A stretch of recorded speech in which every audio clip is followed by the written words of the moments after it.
Hello students, here is the question. An oil drop of radius 2 millimeters with a density of 3 gram per centimeter cube is held stationary under a constant electric field 3.55 into 10 power 5 volt per meter in a Millikan's oil drop experiment. What is the number of excess electrons that the oil drop will possess?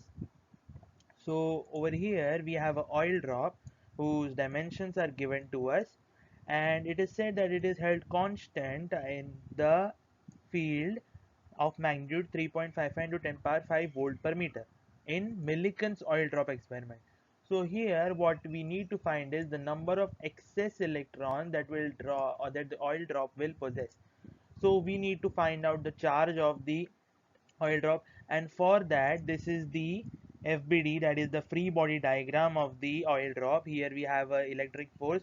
We know that is there is a mass for the oil drop. Also the force of the electric field is counteracting the force of the mass, therefore making it stable or stationary. So here we are going to equate these two forces, and here the charge on the oil drop is what we are going to be taking it as N into E, where E is the charge of the electron and N is the number of the electrons that the oil drop has. So here this is what we are going to do. This is the force QE, which is NEE. E is the small, that is charge, and capital E is the field. When we equate them, we isolate N and get the rest of the things.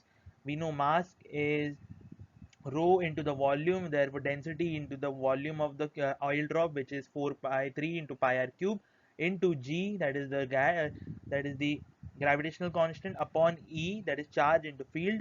We know charge of electron is 1.6 into 10 power minus 19. Once we simplify them, we have the value of N to be 1.73 into 10 power 10 electrons. Thank you.